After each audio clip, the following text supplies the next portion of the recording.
I'm Nicole Casperson, Fintech journalist, and this is What the Fintech. As a journalist who has covered the finance sector over the last 5 years, I've had the opportunity to interview and engage with some of the best minds in the space. The media landscape is changing, and financial services is grabbing the attention of a more diversified audience than ever before. As a member of that growing demographic, I will provide direct access to the inner workings of a complex industry while bringing an unconventional perspective to news coverage. Leaving big bank earning reports to the boring traditional media firms, I'll focus on the tech-savvy apps, digital investing platforms, challenger banks, and payment giants to drive relevant content that looks forward to disruption instead of fearing it.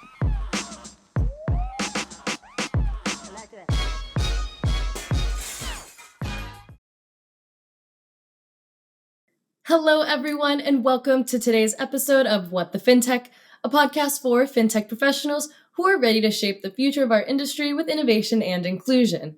I'm your host, Nicole Casperson, and today I'm interviewing Anders Jones. He's the CEO and co-founder of Facet Wealth, a fintech platform that provides personalized and unbiased financial advice at an affordable subscription price.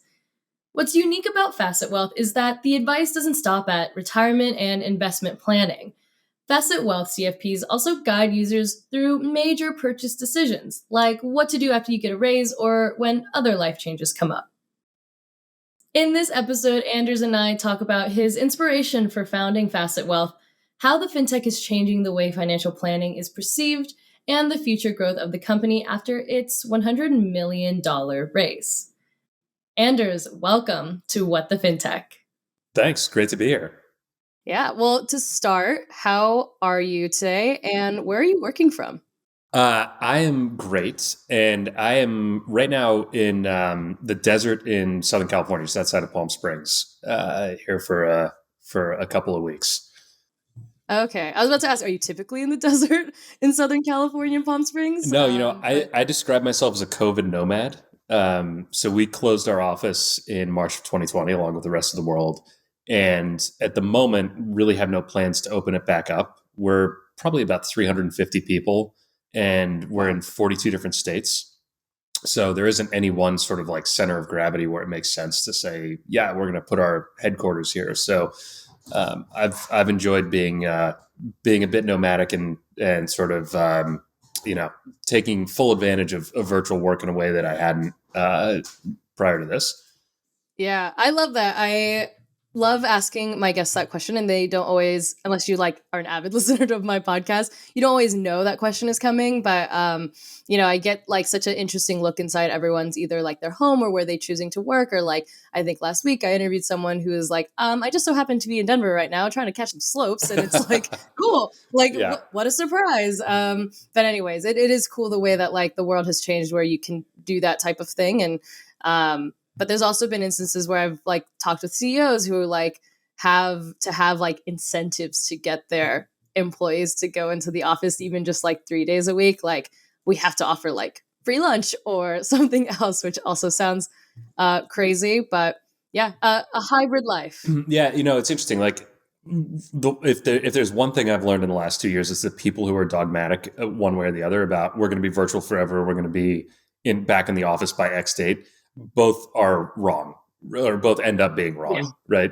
So I think for us, and there's so many discussions out there about sort of the return to work or return to office and all that. So I don't know that we'll add a lot that's unique here, but for us, we're basically trying to figure out, on the one hand, there's stuff that you do where it makes sense to be at home, and it's sort of the focus work and things like that, where the idea of commuting and context switching and all that is actually a huge detractor. And then there are times when it makes sense to be together, collaborative sort of innovation and creative work. So we're trying to figure out what's the right balance there. And I get my executive team together once a month for 2 days to do sort of planning and solve problems that we can't solve over Zoom, and that's been really productive. But at the same time, then the other 28 days we're doing our own thing, sort of wherever we want to be. Yeah, I agree. I think it's if you're going to bring people together for any reason and have anyone commute or travel or whatever, it has to be for something really intentional, and have to have that in-person meeting and the collaboration and that type of thing. So totally agree with you there. Yeah. But yeah. So to start, other than learning about your work situation, work from home, work from wherever Yeah. situation, I would also love for our listeners just to kind of learn a little bit more about you, your personal story. It's something I do open up this podcast with a lot as well. I just love to learn where a founder and CEO's values come from. During your upbringing, was Mhm. there ever like a moment or a series of moments that just kind of really fueled this passion of yours to open up access to financial services, financial planning for more people? Yeah. So I don't know that there was one moment in particular, but I do have a bit of a unique entry point into the industry, which is that for her entire career, my mother actually worked in financial services. And she worked in the retirement business at Fidelity and then at T. Rowe Price before she retired. And so when I talk to her and, we have this sort of bigger picture conversations about legacy and that sort of thing, she always kind of refers back to one of her proudest accomplishments in her career was helping millions of Americans save for retirement. And so financial services and financial planning and using money and financial advice as a tool for good has always sort of been in the air in the family. And Mm. so, to a certain extent, like I'm in the family business. And so, I kind of see what we're doing at Facet as a continuation of, the work that she started in the 80s and 90s and beyond. And it's sort of the next iteration of what financial services can do to really help people. Yeah, that's awesome. All right. Kudos to mom. Yeah. Moms are the We best. we love that. Yeah. Yeah. To have that fuel, and also what a just cool thing to have growing up. It's not everyone is like super fortunate, right, to have like a mom, especially a female figure, right, to Hmm. share like how important something like retirement or financial planning is. Like, I know I feel when I've been asked like a similar question, like I just asked you, and I know I feel really lucky that like my mom opened up the world of financial services to me really young, even though she wasn't in the industry at all, but she's just like an immigrant from the Philippines and knows that it's important, right? Yeah. So like yeah, it's like awesome to just have those figures in your life that and I imagine like seeing a woman in that role was probably pretty also just inspiring to you. Like anyone can do this, have to be it doesn't have to be dad, or it doesn't have to be a male or whatever, it doesn't have to be the imagery that sometimes we think of when we think of a financial planner or someone that's an expert in financial services. Totally. Yeah. Yeah. And like, look, I don't have to tell you, financial services is still like a heavily male dominated industry, but it is changing for sure. And we actually have, I don't know what our current stats are, but yeah, a couple months ago, we looked and we actually have like a much higher number or percentage of female CFP professionals at Facet than we do, or than the industry average. So that's awesome. And we work really hard to create an environment where people can come and do the best work of their career, no matter what they look like, or what their backgrounds are. We're all sort of united by this common mission that financial planning can be an incredible force for good and can help people live a better life today. So, doesn't matter what you look like or where you're from, if that's what your goal is. Exactly. And so kind of I want to dive into like the very people-centric business that you've built, but first I do want to ask like what was maybe, and this probably ties into some of like your inspiration from, mom, but and the family business kind of like, if you will. But is there, was there kind of like an inspiration or aha moment for you when you were founding Facet Wealth and just building it out and its, kind of core values? Yeah, I mean, the aha moment was really the failure of the DOL fiduciary rule in 2015. And if you remember that the sort of unnuanced version of that rule was if financial advisors would be legally obligated to act in the best interests of their clients. And the rule didn't pass in large part because the pushback from the industry was so strong. And they basically said, if you pass this rule, you're going to have 8 million clients or 8 million households that lose their advisor relationship because the advisor can't afford to both act in their best interest and service them at the same time. So like if you actually like parse that out, that's basically the industry lobby saying, yeah, we're screwing 8 million of our clients, but like it's better for us to screw them than for them to not have anyone to talk to at all. Which I just think is complete bullshit. And I think anyone looking at the, sort of looking at it from an outside lens would agree that that's just ridiculous. And I think the other sort of big factor there is, the reason that they have to charge so much is because there's a huge cost of service issue. The cost of providing really high quality financial advice delivered by a human advisor is super high. And it's something that unless you're charging a client thousands or tens of thousands of dollars a year, you haven't been smart about the cost structure you've built underneath to support it, you have to charge that much to really be able to run a sustainable business. So, for us, I think there's two kind of key takeaways from that. One is that there's an enormous market of people out there who really need help. And that's actually probably the most important point is that, we estimate it as about 40 million households. And these are folks that have more nuance and complexity in their financial life than what a DIY solution like a robo-advisor or a sort of content-heavy website can help with. They need that human touch and that human interaction, but they don't have the investable asset level to be interesting to a traditional advisor. And what's interesting is it's not that these people don't have wealth or don't have money. There's about $44 trillion of assets that market controls, but it's either in primary residential real estate, so basically your house, or it's in some sort of retirement plan that's company sponsored that an advisor can't fee off of. So the way that the industry is structured to charge people, they're missing an enormous opportunity with folks that need the help, want the help, and are willing to pay for it, but just can't quite do it the way that the industry has set themselves up for.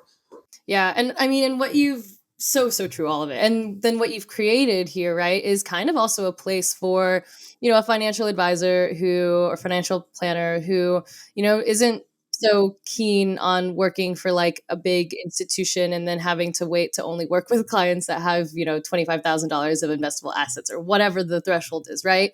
Because the minimums are zero. And I know we'll jump into that, right, with Facet Wealth. But I think you've just not only for the user, but also for the financial professional, right? Like you've created like another avenue for someone to say, hey, you know what, I want to work somewhere where I can actually, kind of touch more people and personalize with more people and different kinds of people, right? And get into the facets of their and yes, we thought about that pun when we named the company. Awesome. There's a I'm going to make a broad generalization here, which is that there are two types of people who get into the financial advice business. There are the rainmakers who view it as a way to make a lot of money. And there's nothing wrong with that. Usually great salespeople. They're either developing business by adding new clients or selling product or whatever it is. And then there are the folks that got in the industry to actually help people and view kind of financial planning as a way to make someone's life better. And those are the folks that are really attracted to the Facet model. We don't ask our advisors to sell at all. We have a totally separate team that onboards clients. We don't make any money off of products or investment management or anything on the back end. So there really aren't incentives to our for our advisor team to try and cross sell product. And so really the way that we measure success is how did we make our clients' dreams come possible? And we actually have a Slack channel called Dreams Made Possible, where literally every day advisors are posting, here are the things that we, this client, this is a client's goal. Here's how we helped them, and they just achieved it. We have an unbelievable amount of baby pictures that pop up there. We have a lot of first home pictures. So that's like the best part of it, and I think that gets back to our mission of, we're here to help people, and these are folks that need help and don't have a lot of great options elsewhere. exactly. And I think you're doing a great job of like hitting on some of the reasons why Facet Wealth is so necessary. Which is you have to address the problems, right, that are out there before you solve those or you create those solutions, right? And kind of going a little bit more into some of what the kind of financial planning environment consisted of. Obviously, right, like the advisor role has changed and evolved so much from the pandemic influencing it to a new generation of wealth and different kinds of people that are able to and interested, right, in having financial advice and planning and actually going to someone for that. But also, with that kind of demographic shift, you've had to adapt, right? Like to have that assets under management structure has been, that's been a big topic of discussion, and it, for the lack of a better word, just sucks and like it isn't great. And we've kind of like said that a bit, but I'd love to hear more from you, kind of a little bit deeper into why creating that new solution was so important, and to not have this, not kind of like show the industry, right? Like you can have a not AUM fee based business model and still be successful. Yeah, I mean, look, the AUM model has been a great way for people in financial services to make a lot of money. And if you think about how it's evolved, right? First it was transactional, where it's like I'm going to call you and tell you about a hot stock tip and make a commission on that, and that was fine until you had sort of better information coming into the market, and having a guy on Wall Street, which is like my guy on Wall Street, like back in the '80s, that was sort of like the thing to have. Was less important because you had the internet coming up, and so there's actually significantly better information that you could get.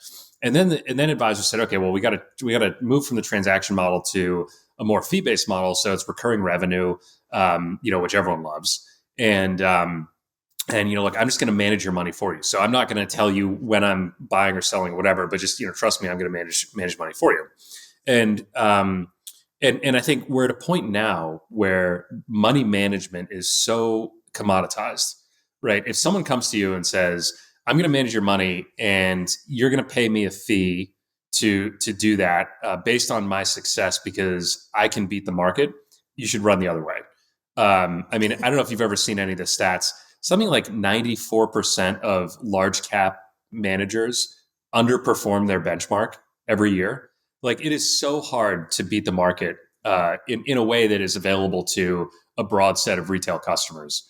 And so, to charge someone sort of saying, well, when you do better, I do better, that's not your value prop, right? Your value prop is not I'm making more money for you. Your value prop is I'm actually holding your hand and doing financial planning and, getting sort of deep into the weeds of your financial life and getting you set up to make a variety of decisions in a more informed way than you would have in the past.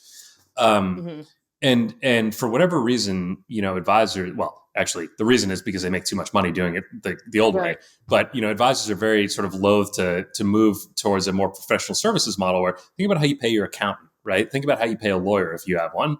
Think about how you pay your doctor, right? You're paying them a fee for service, not some weird like other sort of incentive structure that doesn't really map to the value that you're receiving.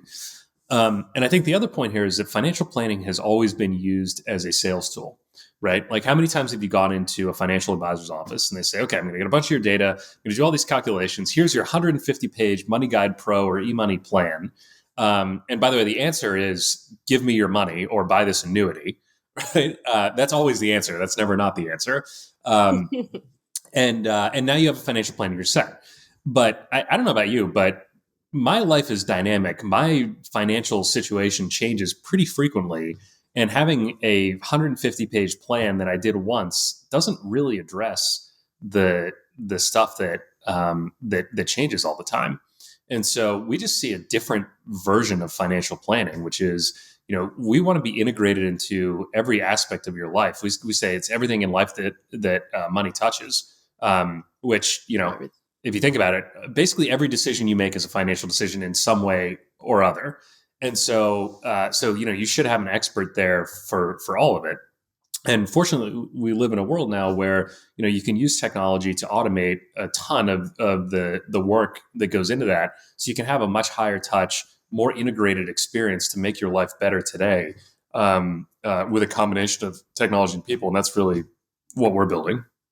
Yes, yes, yes. Okay, I love this. And thank you for explaining all of that because yeah, it's really great to see this industry evolve. Even though I cover fintech like broadly, I do focus a lot on like the wealth tech and financial planning side because I do think it's, financial planners to me, they're on the front lines. Like you're the people on the front lines like talking with investors, with retail customers and folks that need help. And so like if we can kind of create a world where financial planning is something that everyone can have if they want, and in whatever kind of maybe manner that they want it, then we can maybe make some change happen and move some dollars and make people a little bit happier. And Yeah. so yeah, I totally agree with it all. So to get a little bit into more of like how Facet Wealth works and the part where you are leveraging technology and and finance, so fintech, hey,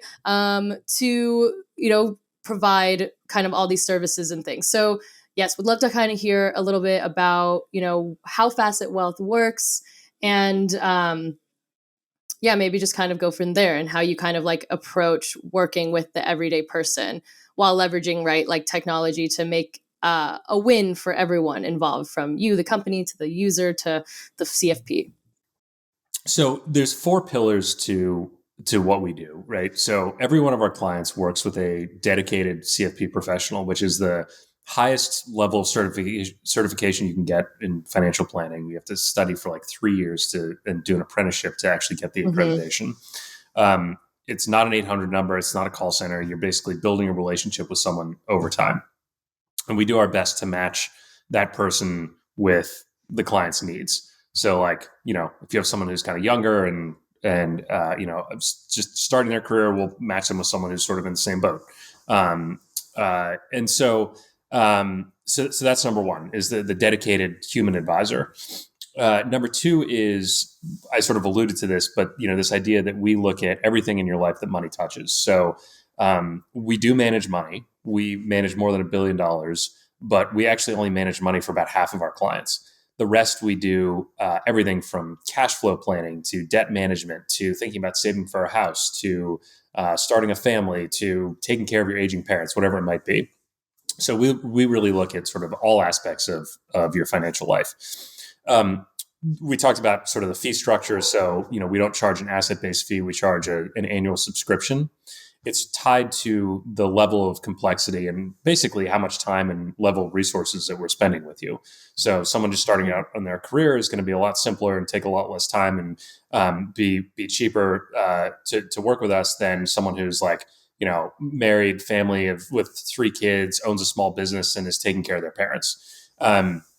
But to give you a sense, the average fee that our client pays is about $3,000 a year. So considerably more affordable than a traditional advisor. And then the last piece, you asked about the technology. So we really started the company with this idea that we could use technology to reduce cost of providing advice. And so we spent a lot of time building out tech, and it's all proprietary.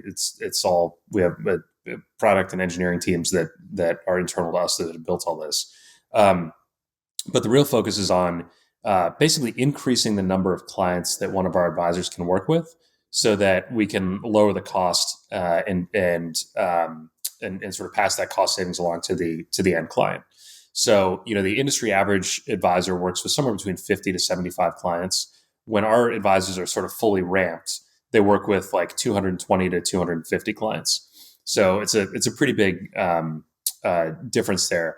And the sort of secret sauce is it's around the non-client facing time. So the average advisor today will spend about 3 hours of prep time for every hour of time with a client. And we've tried to automate as much of that away as we possibly can. And look, it's a work in progress, right? We we are releasing new features on our platform on a weekly basis as we watch our advisors work and we get input and how we can do better. So that's one of those things where it's like it's never going to be done. It's not an off the shelf product. It's very much a sort of living, breathing thing as we sort of learn more about our customers and how we can do better. But that's kind of the big focus. And then I think looking forward, and I don't want to give too much away about what's coming, but there's tremendous Give it opportunity. away. What's that? I said, give it away. I'll drop a hint, which is there is tremendous opportunity for consumer facing planning tools that no one has really figured out yet. I would say the best sort of best in class like pure technology product out there for consumers doing financial planning is probably Mint, and that's basically like a cash flow analysis. Yeah. So as we look at a bunch of different scenarios that we help our clients with, I think there's some really interesting opportunity for us to build some pretty cool and kind of fun and intuitive tools that our clients can play around with in our dashboard. So that's that's coming.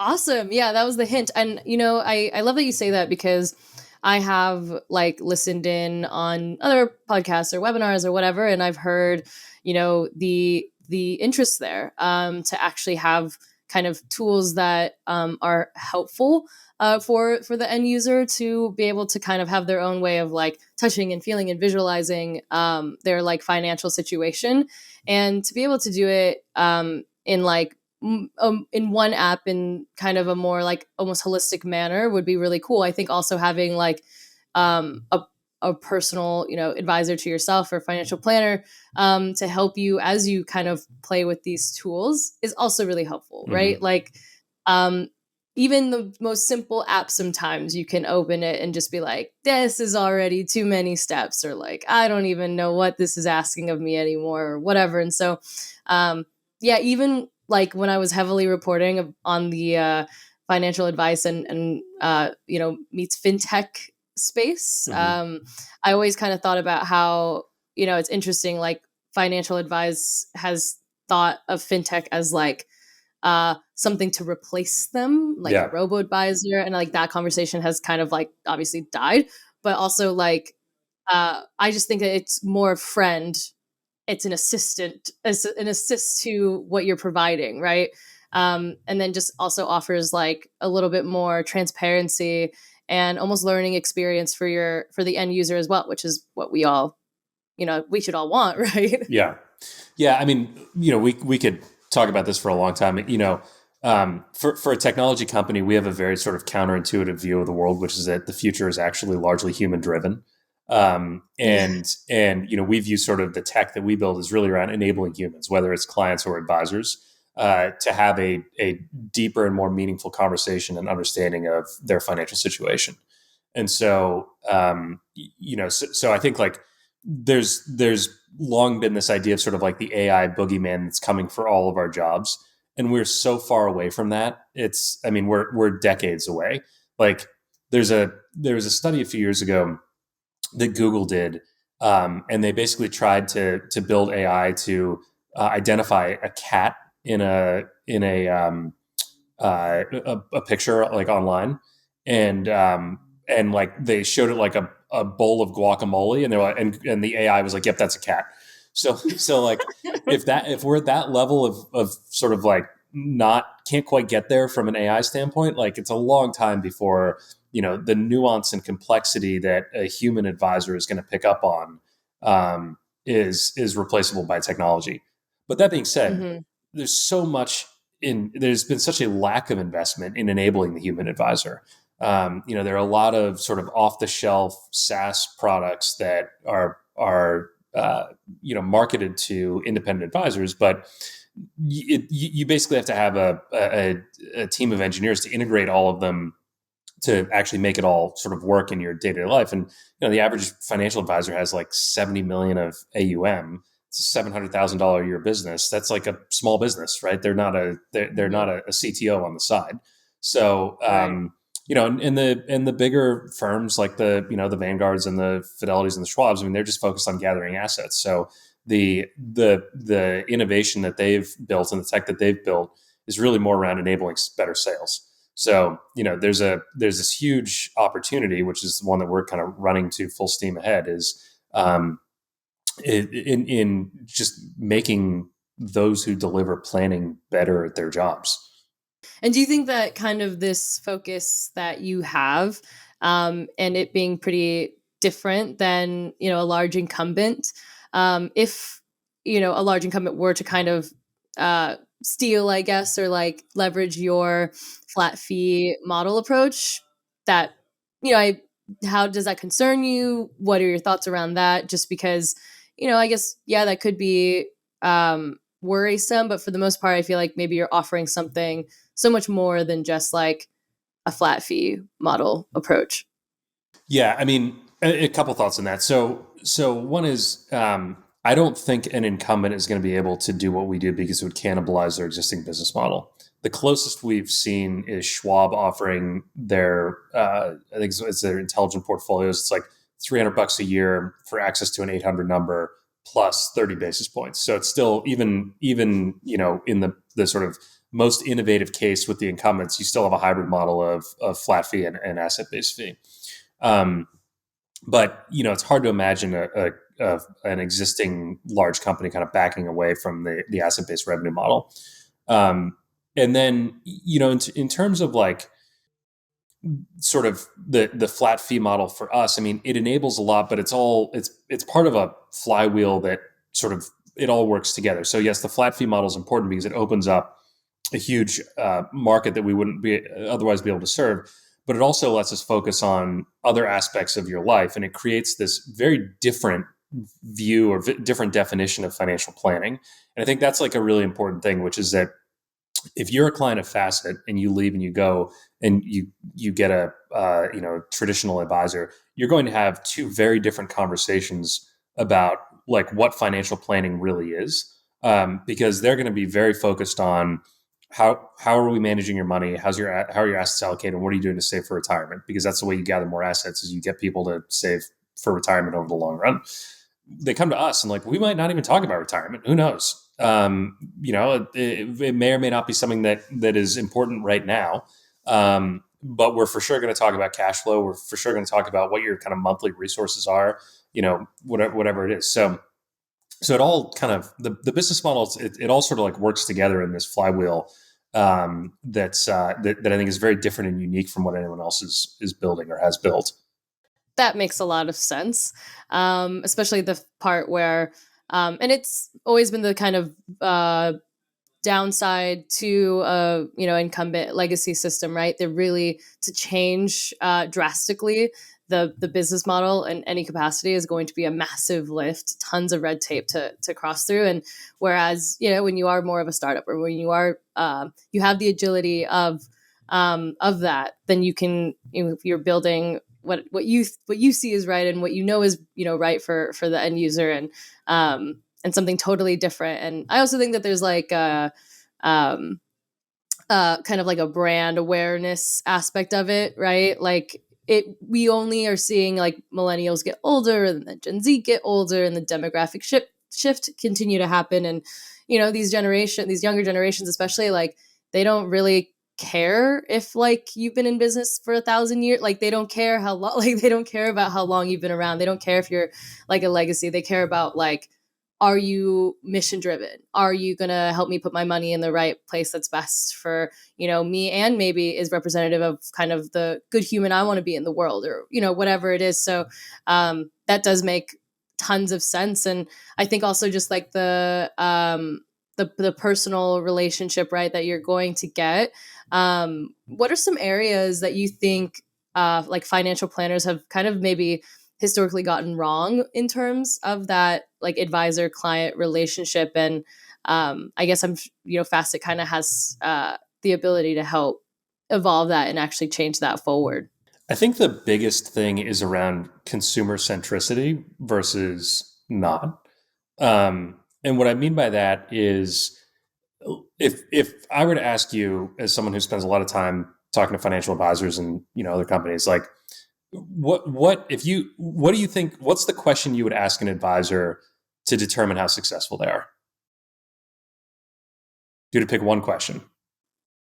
Yeah, I mean, I is there a metric for like happiness, for like, or almost like how many almost like successful situations have you seen, i.e., someone able to reach a financial goal that they worked with you on? Was it that new house, that vacation, the new baby, and having enough resource or enough assets allocated to their future college fund or whatever it is? I love that that's where you went, and like that, and that's very aligned with how we view the world. But if you were to ask an advisor, I think what they would say is, well, what's your AUM? Right? Like that's Right. and it's and there it's like, oh wow, I just crossed $1 billion AUM. Like I've made it I have hit the holy grail of building an advice business. And you think about like sales pitches you hear from people that are selling something to advisors. It's like, use this to grow your AUM. Use this to grow your AUM. It's never about the client, right? Like you go to these industry conferences and stuff, and everyone stands up and says, well, we're all doing this for the client, blah, blah, blah. But then it's like, well, what did you do to grow your assets? It's never about the client. And look, the world is moving towards a more consumer centric spot, just in general, right? Like zoom out of financial services, look at the world in general. Think about what's been happening in other industries. I said this a little bit at the beginning that as information gets easier and easier to access to the average person, if you're not consumer centric, you're toast. So, like, what do you think is the most consumer centric airline? What's the one that comes to mind? Not not a lot of them. I haven't traveled in a while. I always use American Airlines, but I don't know if I would consider them super consumer centric, I guess. I'm a very None. loyal American Airlines customer, so I'm going to be careful because I have a flight coming up and I don't want anything. No, but I seriously, am a loyal one. I have their like reward stuff and everything. Yeah. So sure. Okay. Fine. Southwest, right? Like you think about, and they've basically said, look, we could charge an extra $200 for your bags, but we're not going to.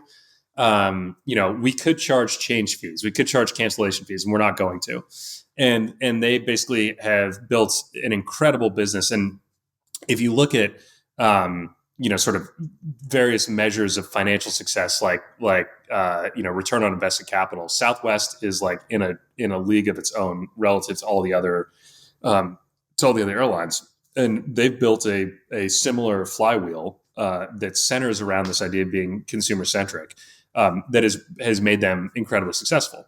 So my point there is that the world's moving in that direction. I think financial services has been behind the curve for a long time. And again, it's, the incentives are very misaligned to move in that direction, because it means you actually have to do real work for your clients, and you can't charge as much, or you have to change how you charge. But like the world is going to move in that direction. So, your original question was like, what are advisors doing that will change or that we're doing different? I think it's a huge mindset shift that has to happen. Like if you design a firm today, if you design a financial planning experience today, you got to start with what the client needs, and it's not gather more assets for the advisor. Love it. And it would have been like an easier question to answer if we talked about what is the least customer centric airline, because I guess we could all maybe collectively say Spirit. Sorry, Spirit Airlines. Yeah, totally. That would have been an easier one. But yeah, no, I see what you mean. And it's cool to see, because what it does is it also actually brings like financial planning a little bit more into that mainstream conversation, which is a lot of what like I'm trying to do with like the content and the podcast and everything is aligning this so that it is more a part of like everyday world. Like this isn't just something for, the ultra wealthy. This isn't just something that you see on TV with like men in suits. They're the only ones that get to have these things. Like that is not the case. And so yeah, it's awesome to just see that shift. And then, of course you're like the other side of like the big message is like, hey, we have the technology to do this. Like you can literally leverage, like as an advisor, financial planner, you can leverage like certain pieces of technology to be able to automate certain tasks so that you have more time with clients and all the different things. And so, I just love that kind of that message, because it's one that I've been putting out there. And so it's nice to see it in reality with a company and something that you've built. Yeah, I mean, when it comes to kind of the also the recent raise, which congrats on the 100 million. That's a super big deal.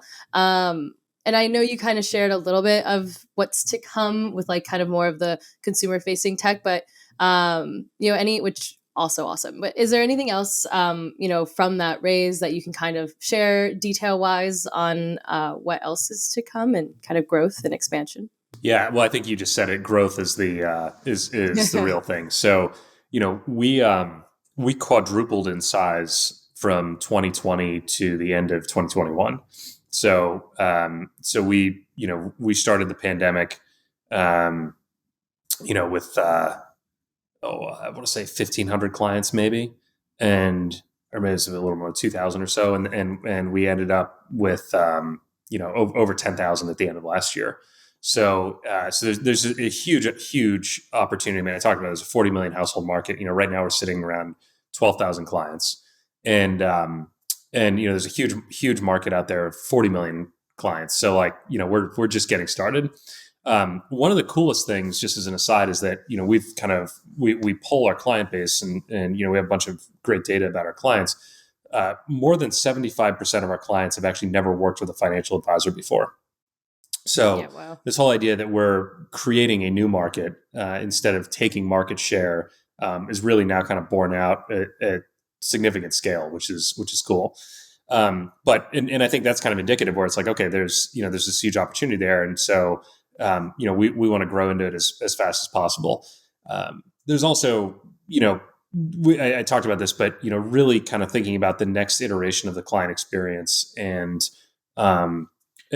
building something that continues to be increasingly magical and differentiated is really important. So we're putting a lot of effort towards new consumer products and sort of consumer experiences. And it'll be a combination of technology, people, content, community, sort of a whole kind of wraparound experience that you wouldn't be able to get anywhere else.